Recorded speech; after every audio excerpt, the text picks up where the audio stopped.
네, 그럼 전문가와 함께 한 발 더 들어가 보겠습니다. 김인만 부동산경제연구소장 나와 있습니다.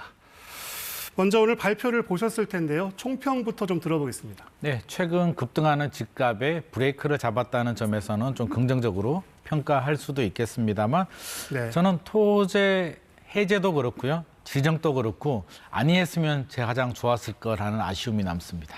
네. 그럼 토지거래 허가구역으로 지정되면 뭐가 달라지는 건지 핵심 내용 다시 한 번만 좀 정리를 해주시죠. 네, 기존의 장삼대청이라고 합니다. 잠실, 삼성, 대치, 청담동 토지거래허가 구역을 풀었는데요. 이번 내용을 보게 되면 보다 강력하게 강남 3구, 용산구로 확대해서 토지거래허가 구역을 전체적으로 다 아파트에 대해서 묶겠다는 내용입니다. 3월 24일부터 6개월 정도 토지거래허가 구역을 한시적으로 지정을 하겠다는 거고요. 네. 향후 모니터링을 해서 더 심각하다면 연장할 수 있다는 반응입니다. 추가적으로 대출 규제 강화도 이제 언급을 했고요. 주택담보대출, 전세대출 강화하겠다. 그리고 합동 점검이나 여러 가지 모니터링을 통해서 더 시장을 모니터링하고요. 공급도 늘리겠다. 공급이 부족하기 때문에 공급을 늘리기 위한 여러 가지 노력들도 하겠다. 다강도로 여러 가지 대책들이 나왔습니다. 네. 한 달여 전에 290여 개의 단지를 풀었다가 이번엔 2,200개를 묶기로 했습니다. 이렇게 범위가 크게 넓어진 이유는 뭘까요? 아무래도 집값 상승이 생각보다 더 가팔랐기 때문입니다. 문제가 되는 게 이제 강남 3구인데요.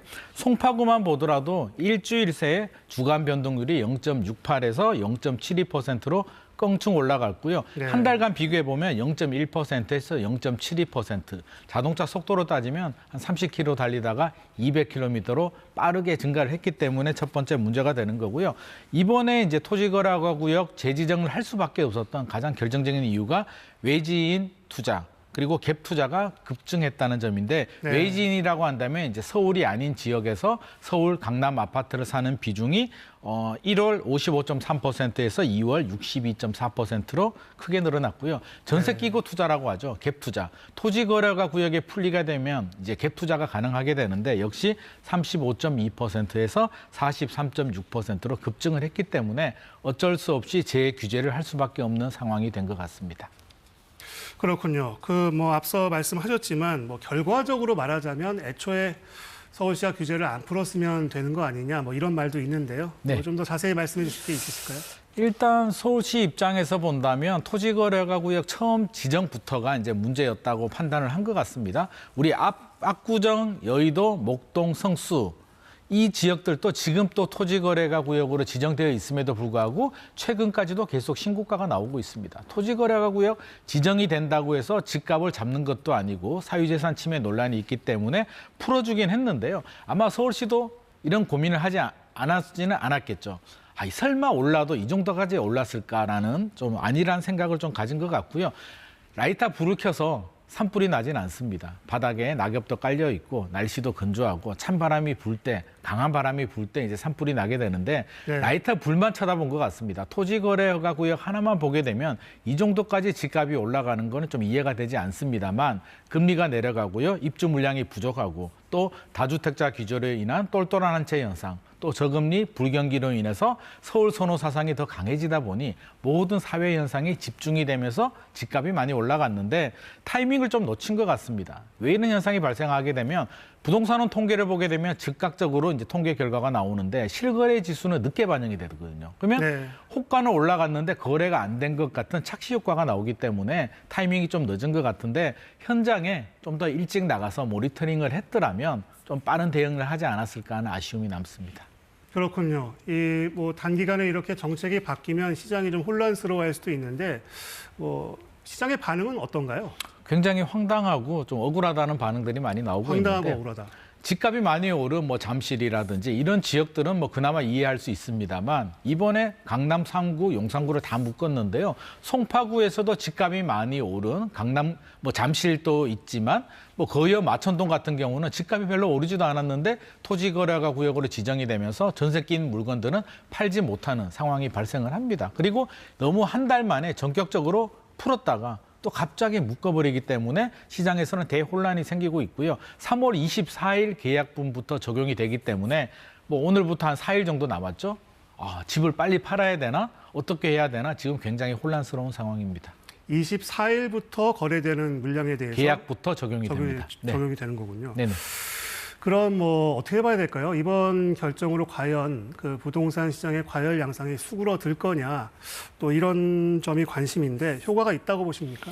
일단 단기적으로 본다면 이제 한 4일 정도 남았는데요. 오늘 현장 모니터링을 해보니까 네. 전세를 낀 매물을 가지고 있는 주인들 같은 경우는 시간이 4일밖에 남지 않았습니다. 4일 네. 안에 계약을 해야 되기 때문에 네. 호가를 1억, 2억 내릴 테니까 빨리 계약하자라는 분위기가 감지가 되는데요. 네. 3월 24일이 지나게 되면 이제 팔지 못하죠. 그렇게 된다면 굳이 내가 급매물로 팔아야 될까라는 심리가 작동이 되면서 네. 이미 올라간 호가가 시세로 고착화되는 현상이 발생할 수도 있을 것 같습니다.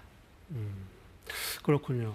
뭐 일각에서는 풍선 효과를 이야기하기도 하더라고요. 어떻게 보십니까? 이미 풍선 효과는 시작이 됐고요. 마포, 성동 또는 경기도 판교, 뭐 또 과천시까지도 최근에 번지고 있는데 이번 대책 내용을 보게 되면 경고도 좀 했습니다. 나머지 지역들도 과열 양상을 보이게 되면 조정 대상 지역, 투기 과열 지구 지정하겠다라는 경고를 줬는데 이 경고가 먹힐지 더 확산이 될지는 앞으로 한 달이 가장 중요한 시점이 될 것 같습니다. 앞으로 한 달이 가장 중요하다. 네. 그렇군요. 그럼 어떻습니까? 장기적으로 보면 효과가 있다고 봐야 될까요? 사실 토지거래가 구역 자체가 뭐 잠상대청도 마찬가지입니다만 지정되어 있을 때도 거래량은 줄어들었습니다만 인기 지역이잖아요. 누구나 살고 싶은 곳. 최근에 지방도 이제 소멸 위기가 나올 정도로 지방의 자금들이 올라오고 있는 상황이기 때문에 이 트렌드 자체를 단기간에 바꾸기는 좀 어려울 것 같고요. 토호제를 다시 지정했다고 해서 거래량은 줄어들 수는 있으나 서울, 강남 선호 사상을 꺾기는 어려워 보입니다. 그렇게 바라본다면 토호제 자체가 근본적인 문제는 아닌 것 같고요. 공급 물량도 늘리고 서울로 올라오는 수요를 분산시키는, 결국에는 지방 경쟁력을 강화시키는 게 근본적인 해결책일 것 같습니다. 결국은 근본적인 처방이 필요하군요. 네.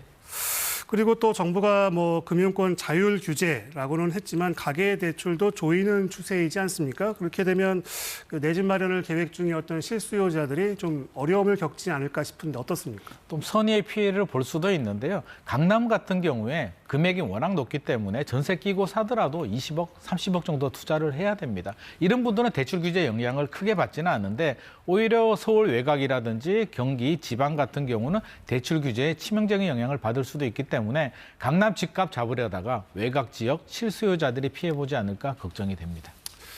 그럼 지금 집을 사야 하나 말아야 하나 고민 중인 실수요자들에게는 뭐 어떤 이야기를 해주실 수 있겠습니까? 지금 굉장히 좀 혼동스러운 상황인데요. 네. 어려울수록 잘 모르게일수록 원칙이고 기본을 좀 충실할 필요가 있을 것 같습니다. 내가 필요하고 자금이 되는 분들이라면 내 집 마련 뭐 하실 필요도 있겠습니다만 최근의 분위기, 내가 안 사면 안 될 것 같은 포모 현상이라고 하죠. 이런 분위기에 휩쓸리지 마시고 중심을 잡고 내가 자금이 되고 필요하다면 고점 대비 80% 정도 머물러 있는 매물 찾아보시는 것도 좋을 것 같습니다.